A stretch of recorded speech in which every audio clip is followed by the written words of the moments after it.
আসসালামু আলাইকুম রহমতুল্লাহ। আরবি ভাষা শিক্ষা কোর্সের এই ভিডিওটিতে আজকে আমরা শিখব আরবিতে কীভাবে নাম্বারের পরিবর্তন বা বচনের পরিবর্তন করা যায় খুব সহজে।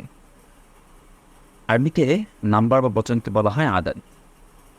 আরবিতে বচন হচ্ছে 3 প্রকার। আমরা বাংলা এবং ইংরেজিতে পড়েছি কিন্তু যে এক বচন, বহু বচন, singular number, plural number. But আরবিতে হচ্ছে এক বচন, দ্বিবচন, তারপর বহু বচন।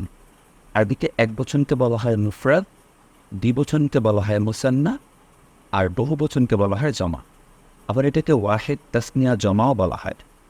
আমাদের পরীক্ষাতে অনেক সময় বচনের পরিবর্তন, যে এক বচন থেকে বহু বচন করে বাক্য গঠন পড়ো বা বহু বচন থেকে এক বচন করে বাক্য গঠন পড়ো, এই ধরনের কোশ্চেন থাকে। অনেকে এটা স্কিপ করে যায় একটা সহজ রুলস না জানার কারণে। আমরা একটু খেয়াল করি, আরবিতে এক বচন থেকে দ্বিবচন করা খুব সহজ। প্রথম রুলসটা দেখি যে মুফরাদ শব্দের সাথে আলিফ নুন বা ইয়ানুন যুক্ত করে মুসান্না তৈরি করা যায়।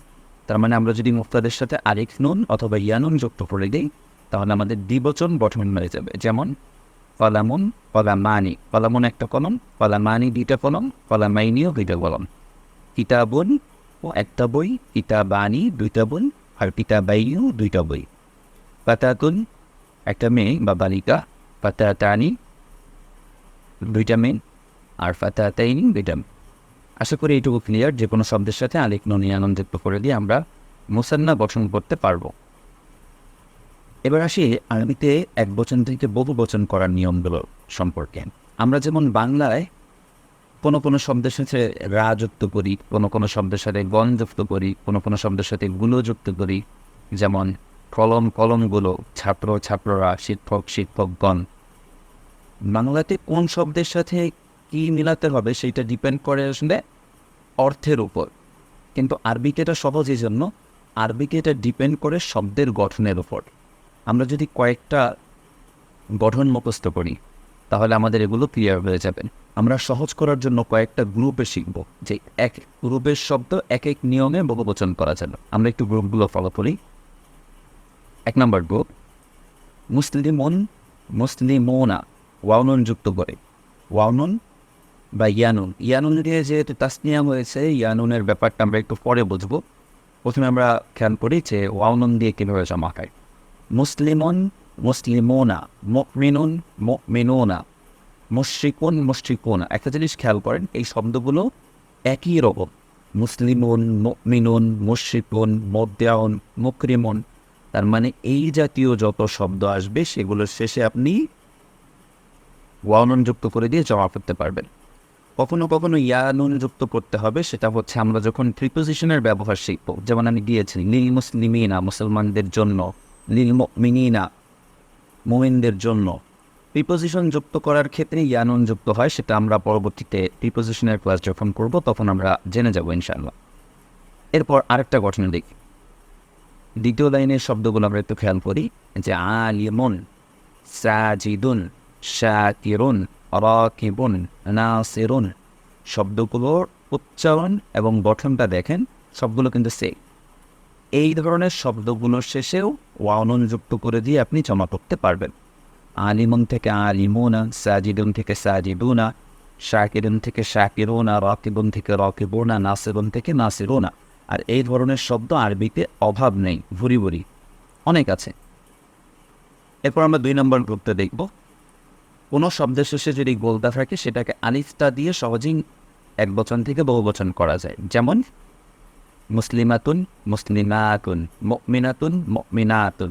খেয়াল করেন প্রত্যেকটা শেষে গোলদা ছিল আর জমা করতে গিয়ে আলিফটা হয়ে গেছে।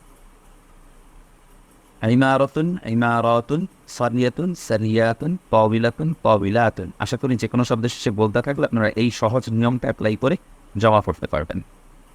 এরপর 3 নম্বর গ্রুপে যাই। যেমন হচ্ছে কলামুন, আকলামুন। অতিরিক্ত 2টা আলিফ যুক্ত হয়, শুরুতে একটা আর শেষ অক্ষরের আগে একটা। কলামুন, আকলামুন, বাবুন, আবওয়াবুন, সুকুন, আসওয়াকুন, নূরুন আর আনওয়ারুন, দীনুন, আদিয়ানুন। এই ধরনের জমাগুলো আপনারা করতে পারবেন। এই শব্দগুলো দিয়ে যদি মুখস্থ করেন এইরকম কোনো শব্দের জন্য এই ধরনের জমাই হবে। এরপর আসি অতিরিক্ত একটি আলিফ যুক্ত করে কীভাবে জমা হয়।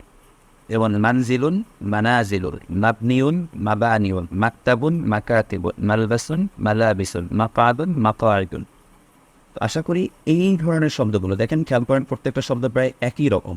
মানজিলুন, মাবনিউন, মাকতাবুন, মালবাসুন, মাফাদুন। আশা করি এই ধরনের শব্দগুলো আপনারা জমা করতে পারবেন। একটা আলিফ যুক্ত করে দেবেন মিডলে। তারপর 5 নম্বর গ্রুপে যাই, সেইখানে হচ্ছে অতিরিক্ত ওয়াও যুক্ত করে, যেমন আইনুন, অয়ুনুন, দাইনুন, দুয়ুনুন, বাইতুন, বুয়ুতুন, জাইতুন, জুয়ুতুন, সাপফুন, সুপুফুন, সাতাফুন, সুতুফুন।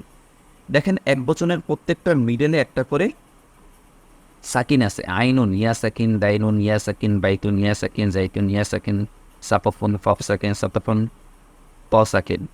তার মানে মিডল একটা করে সাকিন আছে, আর আমরা এই পাশে এসে সেটাকে কী করে দিলাম, ওয়াও বানিয়ে দিলাম।